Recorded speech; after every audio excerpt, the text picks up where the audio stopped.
تقدیر کے ریلیٹڈ آخری ٹاپک ہے۔ اس میں جو فرقے بنے ہیں نا، مطلب لوگوں نے تقدیر کو جو مس انڈرسٹوڈ کیا ہے، کس کس نے کیا ہے، ان کی سوچ کیا تھی، وہ بھی ہمیں سمجھنا بہت ضروری ہے، کیونکہ ہماری سوچیں ہو مل رہی ہے ان لوگوں سے، تو تاکہ پھر ہم اپنی سوچوں کو درست کر لیں۔ اسلامک ہسٹری میں آتے ہیں قدریہ اور جبریہ کر کے، یہ دونوں ایسے سیکٹس ہیں، فرقے ہیں، جنہوں نے تقدیر کے مسئلے کو غلط سمجھ کر اپنا ایک سیکٹ بنا دیا، فرقہ بنا دیا۔ پہلے تو قدریہ کس کو کہتے ہیں اور یہ کب سے شروع ہوا تھا؟ 23 ایئرس نبی صلی اللہ علیہ وسلم آفٹر پروفیسی، اس کے بعد یہ جو 100 سال تھے اس کے بعد کے، یعنی آخری جو صحابی کا انتقال ہوا تھا تو نبی صلی اللہ علیہ وسلم کے دنیا سے جانے کے 90 ایئرس کے بعد ہوا تھا، تو وہ خلفائے راشدین کا دور تھا۔ اس کے بعد ہے امیہ ڈائنسٹی، بنو امیہ کی خلافت، پھر اس کے بعد عباسڈ ڈائنسٹی دور میں گریک کے جو فلسفی بھی تھی نا دنیا بھر میں، گریک کی جو فلسفی تھی اس کو عربی میں ٹرانسلیٹ کرنا شروع کیے تھے، فلسفہ جس کو کہتے ہیں، گریک کی فلسفی عربی میں ٹرانسلیٹ ہوئی، تو فلسفی کے تحت لوگوں نے گمان شروع کیا، آئیڈیالوجی شروع کی کہ ایسا بھی ہو سکتا ویسا بھی ہو سکتا۔ بہرحال فلسفی جہاں سے شروع ہوئی نا، دنیا میں پھیلنا شروع ہوئی، تو لوگوں کے دماغ بھی خراب ہونے شروع ہوئے۔ ویسے تو منافق جو تھے انہوں نے تو ڈالا ہوا تھا رولا خراب کرنے کا اسلام کو، اور اسلام کو خراب کرنے میں زیادہ تر رول فلسفی کا بھی تھا۔ بعض لوگ جو فلسفی کو پڑھا انہوں نے تقدیر کا انکار کرنا شروع کیا۔ قدریہ کیا سوچ رہے تھے؟ انسان خود مالک ہے اچھے اور برے کا، یعنی اس میں اللہ کا کوئی رول نہیں ہے، جو بھی ہوتا ہے اچھا ہوتا ہے برا ہوتا ہے ہم خود کرتے انسان خود کرتا ہے۔ یہ ان کی سوچ تھی قدریہ کی۔ Human possess complete free will holding the power to create their own actions independently، یعنی ہم اپنے کام خود کرتے ہیں، ہم اچھا یا برا ہمارے خود کے ہاتھ میں ہے، تو یہ ایک قدریہ کی سوچ تھی۔ عبداللہ بن عمر رضی اللہ تعالیٰ عنہ کے پاس بعض لوگ آئے تھے حج کے ٹائم پر، تابعی کا دور تھا، یہ 2 تابعی آئے تھے ان کے پاس حج کے موقع پر، ہمارے پاس جو قدریہ کے لوگ ہیں انہوں نے کہا کہ تقدیر کوئی چیز نہیں ہے، تو عبداللہ بن عمر رضی اللہ تعالیٰ عنہ نے کہا کہ ان سے کہہ دو کہ عبداللہ بن عمر کا ان سے کوئی تعلق نہیں ہے، عبداللہ بن عمر ان سے بری ہے، اور اللہ کی قسم، انہوں نے کہا کہ اللہ کی قسم یہ احد کے پہاڑ بھر بھی سونا خرچ کریں گے تو بھی اللہ ان کے عمل کو قبول نہیں کرے گا جب تک کہ ایک تقدیر کے اچھے اور برے ہونے پر ایمان نہ لائیں۔ پھر آپ نے حدیث جبرائیل پڑھ کے سنائی۔ جبرائیل علیہ السلام ایک مرتبہ انسانی شکل میں آئے تھے اور صاف کپڑے اور بال زبردست بنے ہوئے صاف سفید کپڑوں میں، اور آ کر نبی صلی اللہ علیہ وسلم سے گھٹنے کو گھٹنا لگا کر آپ بیٹھے اور پھر آپ سے 5 سوالات کیے۔ اس میں سے ایک سوال یہ بھی تھا تقدیر کے بارے میں آپ کی کیا رائے ہے؟ تو نبی صلی اللہ علیہ وسلم نے کہا کہ پوچھنے والے سے زیادہ جواب دینے والا اس کے بارے میں نہیں جان سکتا۔ تو تقدیر ہمیں نہیں پتہ، لیکن اچھی بری تقدیر پر ہمیں بلیو کرنا ہے، بھروسہ کرنا ہے اور اپنی تدبیر کرتے ہوئے آگے بڑھتے جانا ہے۔ اور ایک حدیث میں آتا ہے، نبی صلی اللہ علیہ وسلم نے خود اس کی پیشن گوئی کی تھی، قدریہ میری امت کے مجوسی ہے۔ مجوسی کس کو کہتے ہیں؟ آگ پرست نا، آگ کی پوجا کرنے والے۔ قدریہ میری امت کے مجوسی ہے، یہ مر جائے تو ان کا جنازہ نہ پڑھو، یہ بیمار ہو جائے تو ان کی عیادت نہ کرو۔ اور ایک دفعہ عبداللہ بن عمر کو کسی شخص نے سلام کیا تو آپ نے اس کا جواب نہیں دیا، کیونکہ سلام کا جواب دینا فرض ہے نا، مومن کا حق ہے، ایک بیمار ہو گیا تو جاؤ جنازے میں حاضر ہو جاؤ، تو یہ حقوق ہے ایک مومن کا دوسرے مومن پر۔ پوچھا کہ آپ نے سلام کا جواب کیوں نہیں دیا؟ قدریہ ہے وہ، اسی لیے میں نے اس کا جواب نہیں دیا۔ تو بہرحال ہم ڈیٹیل میں نہیں جائیں گے، مختصر سمجھیں گے۔ اب قدریہ کی جو تھنکنگ ہے، سب کچھ ہم ہی کرتے، اس میں اللہ کا کچھ رول نہیں ہے، اللہ کی مرضی نہیں چلتی، سب ہماری مرضی سے چلتا ہے، یہ اس کا نقصان کیا ہے؟ ہم اللہ کے پاور کو ختم کر رہے اور اللہ کے علم کو بھی ختم کر رہے۔ یعنی اللہ کو پتہ ہے ہم کیا کر سکتے ہیں، ہم کیا کریں گے، ہم جنتی جہنمی کس وقت کیا ہم کر سکتے ہیں، کیا نہیں کر سکتے ہیں، اللہ کو نہیں پتہ ہے. ہم یہ کہہ رہے ہیں نعوذ باللہ اللہ علیم نہیں ہے یہ کہنے والے، اس کا یہ بڑا نقصان ہے. اور اللہ کا کوئی پاور نہیں ہے کہ ہماری زندگی میں اللہ کچھ دخل نہیں کر سکتا، یہ اس کا نقصان ہے. یہ تھنکنگ آ جاتی ہے. بصرہ کا ایک مجوسی آدمی تھا، اس نے آ کر معبد الجہنی نام کا ایک شخص تھا، اس کے دماغ میں ڈالا تو اس نے یہ کانسیپٹ شروع کیا تھا. تو بات کیا ہے یہاں پر ہم مسلمانوں کو یہ سمجھنا ہے جو بھی ہم کرتے وہ اس میں اللہ کی مرضی شامل حال ہوتی ہے، اور ہم چاہ بھی نہیں سکتے جب تک اللہ تعالیٰ نہیں چاہتے. ہم چاہتے ہیں لیکن ہماری چاہت بھی اللہ تعالیٰ کی چاہت سے لنک ہے.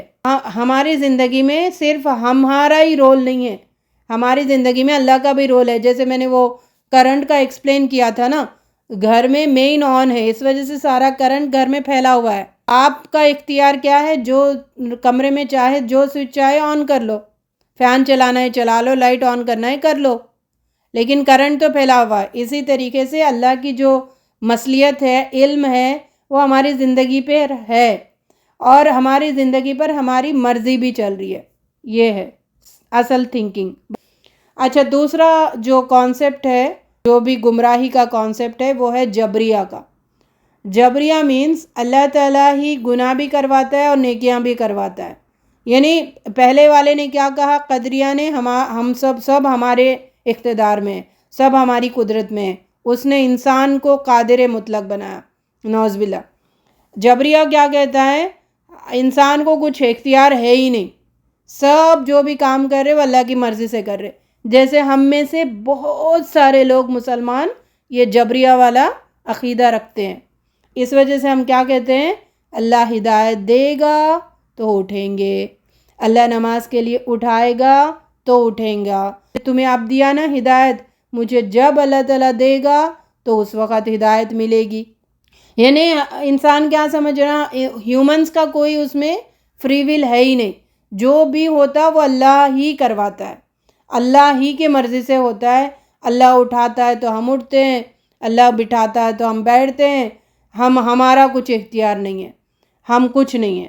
یہ بھی امید ڈائنیسٹی جو ہے، امید خلافت، اس میں یہ فتنہ رونما ہوا تھا، اور اس کو اٹھانے والے دو تھے، الجاد بن درہم اینڈ جہم بن صفوان کر کے. ان دونوں کو بعد میں پھانسی دے دی گئی ہے. اب اس کا سولوشن کیا ہے، اللہ نے جن کاموں کے کرنے کا حکم دیا ان کا اللہ تعالیٰ نے ہمیں اختیار بھی دیا ہے. تو ہم جبر میں نہیں ہیں، یہ بات سمجھے، ہم جبر میں نہیں ہیں. اللہ نے جو کام کرنے کا حکم دیا نا اس کا اختیار بھی دیا، وہ کام کرنے کی سکت بھی اللہ نے ہمیں دی ہے. جن کاموں کا اختیار نہیں دیا اس کی سکت بھی نہیں دی. ماں باپ بنانے کا اختیار نہیں دیا تو اس لیے ہم ماں باپ چننے کا اختیار نہیں دیا تو اس لیے سکت بھی نہیں ہے. آنکھوں کا کلر چوز کرنے کا اختیار نہیں دیا تو اس کی سکت بھی نہیں ہے. اڑنے کا اختیار نہیں دیا تو اس کی سکت بھی نہیں ہے. بات سمجھ آئی؟ جھوٹ نہیں بولنے کا اختیار دیا تو اس کی سکت ہے، ہم بچ سکتے جھوٹ سے. حرام سے رکنے کا حکم دیا تو اس کی سکت بھی دیا، رک سکتے نا ہم حرام سے. پردہ کرنے کا حکم بھی دیا تو اس کی سکت بھی دیا، پردہ کر سکتے نا چاہے تو، کیوں نہیں کر سکتے؟ لوگ روک رہے، یہ لوگ رہے، وہ روک رہے، ماحول بلا بدتر، یہ بہانے فلانا ڈمکانا یہ باتیں نہیں کرے سکتے نا، ہم بہت کچھ کر سکتے. تو وہ بہانے ہیں لوگوں کا، ماحول کا، اس کا اس کا، تو اس کو سائیڈ میں ہٹائے. لیکن بات یہ ہے کہ ہم کر سک رہے. شادی کرنے کا حکم دیا تو سکت بھی دیا اللہ تعالیٰ نے. تو جن کاموں کا اللہ نے حکم دیا نا اس کی ہمیں اختیار میں نہیں بتا رہی، اختیار کو سکت سے بھی سمجھ سکتے ہیں نا، عام بول چال کی زبان. اختیار نہیں سمجھ آ رہی تو اس کو اختیار مطلب سکت بھی دی ہے. تو سکت کرو، جو کاموں میں ہم کر سک رہے تو کرو پھر. تو یہ اس کا سولوشن ہے. اور جن میں اللہ نے حکم دیا اس کا اختیار دیا، اور اسی کی پوچھ ہے. اللہ یہ نہیں پوچھے گا تمہاری ہائٹ 5'6" کیوں ہے، پلس کیوں نہیں تھی، نہیں پوچھیں گے اللہ تعالیٰ. اللہ تعالیٰ یہ نہیں پوچھیں گے کہ تم وہ برڈس کی طرح اڑے کیوں نہیں آسمان میں؟ نہیں پوچھیں گے اللہ تعالیٰ، کیونکہ نہ اس کا حکم ہے، نہ اس کا اس کے سکت ہے، نہ اختیار ہے۔ تو اللہ تعالیٰ نے قرآن اور حدیث میں ڈو اینڈ ڈونٹس دیے۔ ڈو اینڈ ڈونٹس ہم کر سکتے، اختیار ہے ہمارے پاس، تو کرتے جاؤ، اور نہیں کر کے بیٹھ کے جبریہ والوں کی طرح یہ مت بولتے بیٹھیں۔ اب زندگی میں کبھی بھی یہ الفاظ جملے مت نکالیں کہ اللہ ہدایت دے گا تو ملے گی، اللہ اٹھائے گا تو اٹھیں گے، اللہ نماز پڑھنے کی توفیق دے گا تو پڑھے گا نماز، اس کو جب اللہ تعالیٰ موقع دیں گے۔ اللہ پہ تھوپے مت۔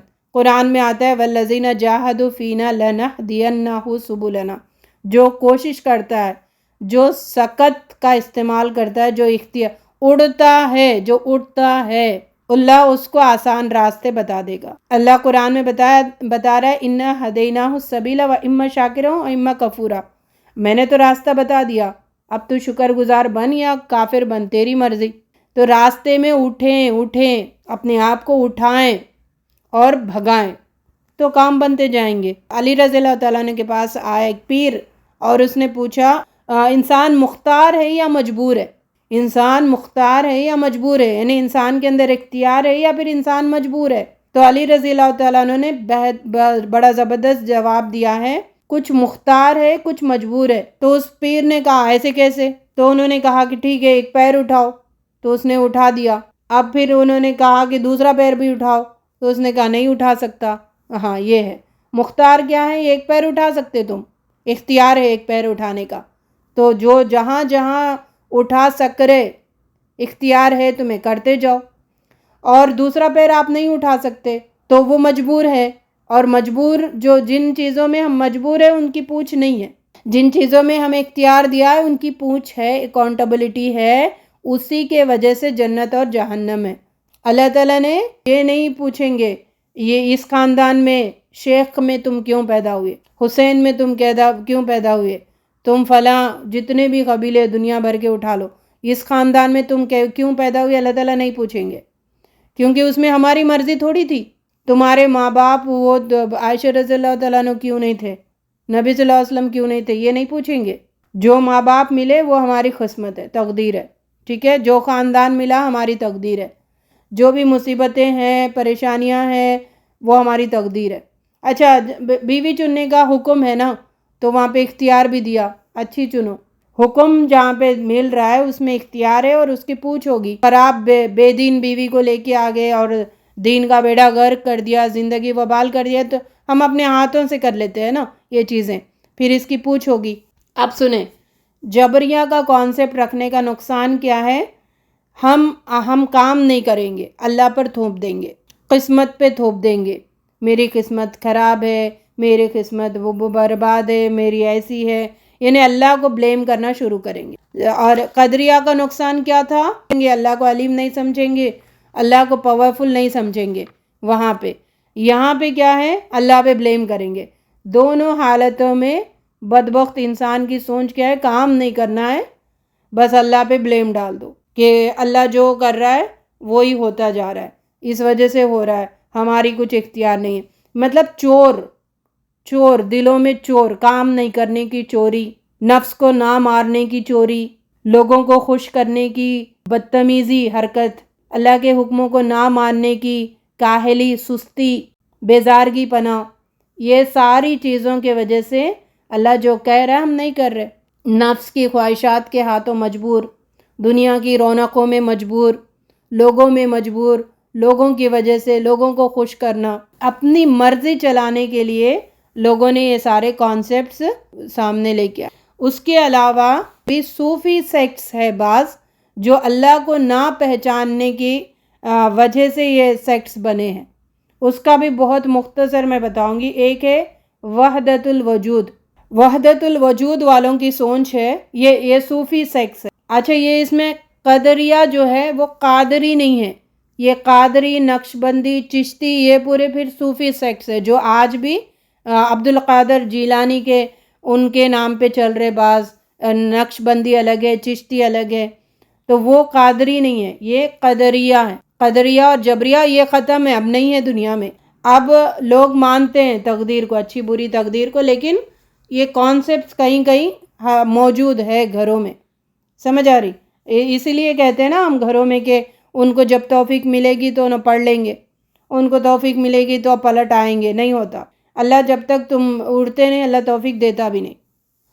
اب وحدت الوجود والوں کا کیا ہے؟ یہ وحدت الوجود، وحدت الشہود اور حلول، یہ جو کانسیپٹ ہے میرا دل نہیں چاہ رہا کہ بتاؤں، کیونکہ پھر انسان نہیں سمجھ آتی، عام لوگوں کو یہ بڑے بڑے کانسیپٹ سمجھ نہیں آتے، لیکن ہلکا سا نالج بھی رکھنا بہت ضروری ہے۔ صوفی کون ہوتا ہے وہ بھی ہمیں پتہ ہونا ضروری ہے، شیعہ کون ہے وہ بھی پتہ ہونا ضروری ہے، سنی کون ہے پتہ ہونا ضروری ہے، تو موٹا موٹا نالج تو ضروری ہے نا۔ اچھا یہ جو ہے نا وحدت الوجود، یہ کیوں بتانا پڑ رہا ہے؟ کیونکہ تقدیر کے مسئلے کو اس کانسیپٹ کے وجہ سے بھی لوگوں میں، خاص کر انڈیا پاکستان میں، اس کے وجہ سے گمراہی پھیلی ہے۔ وحدت الوجود کا کانسیپٹ کیا ہے؟ انسان عبادت اور ریاضت سے اس مقام تک پہنچ جاتا ہے، یعنی عبادت کر کر کر کر کے اس مقام تک پہنچ جاتا ہے کہ کائنات کی ہر چیز میں اللہ نظر آنے لگتا ہے۔ نعوذ باللہ، نعوذ باللہ، استغفر اللہ، یعنی کائنات میں ہر چیز میں اللہ نظر آتا ہے۔ وحدت الوجود، وحدہ مینس ایک، وجود ایک ہی وجود ہے، مطلب اونلی اللہ ہی ہے، باقی کچھ نہیں ہے، باقی جو بھی ہے وہ اللہ کی شکل ہے۔ نعوذ باللہ، نعوذ باللہ، استغفر اللہ۔ اسی مسئلے میں سائنٹیفک طور پر اسرار احمد صاحب نے جو بیلیف کیا تھا اس وجہ سے ان کے اوپر شرک کے فتوے لگے تھے۔ ان کا کانسیپٹ کیا ہے؟ ساری مطلب نعوذ باللہ گوبر بھی اللہ ہے، بھینس بھی اللہ ہے، انسان بھی اللہ ہے، عورت بھی اللہ ہے، انہیں بھی یہ بھی اللہ ہے، یہ ان کی سوچ ہے وحدت الوجود کی۔ نعوذ باللہ، نعوذ باللہ، استغفر اللہ۔ وحدت الوجود، ایک ہی وجود ہے، دوسرا کوئی وجود نہیں ہے، اس طریقے کا یہ سوچ ہے ان کی، یعنی ساری کے ساری اللہ ہی ہے، اور جو بھی ہے وہ اس کا وجود کچھ نہیں ہے، وہ سب اللہ ہے، ان کی یہ سوچ ہے۔ بہت ہی شرکیہ اور ایمان سے ہاتھ دھونے والا عقیدہ۔ دوسرا اس سے ایک لیول اوپر وحدت الشہود، ان کا کانسیپٹ کیا ہے؟ انسان عبادت اور ریاضت کر کر کر کر کے اس مقام کو پہنچ جاتا ہے، انسان اللہ کی ہستی میں مدغم ہو جاتا ہے، یعنی اللہ سے مل جاتا ہے۔ یعنی پہلے کیا تھا؟ سب چیز اللہ تھی، لیکن اب یہاں پہ اس نے دونوں کو الگ الگ کیا، اللہ کو الگ کیا، انسان کو الگ کیا، لیکن غلطی کیا کر دی کہ انسان اللہ میں مکس ہو گیا، خدا اور انسان ایک ہو گئے۔ ایسا پہلے والے نے کیا کیا؟ دونوں ایک ہی ہے، مطلب دو نہیں ہے، ایک ہی ہے، اللہ ہی ہے، جو بھی ہے سب کچھ اللہ ہے۔ دوسرے والے نے، شہود والے نے کیا کیا؟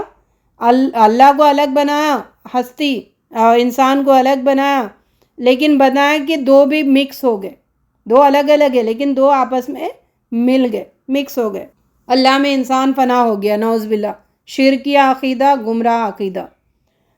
ابھی بھی یہ لوگ ہے، یہ سیکٹس ابھی بھی موجود ہے دنیا میں، وحدت الوجود والے، وحدت الشہود والے، صوفیوں میں سیکٹس ہے یہ۔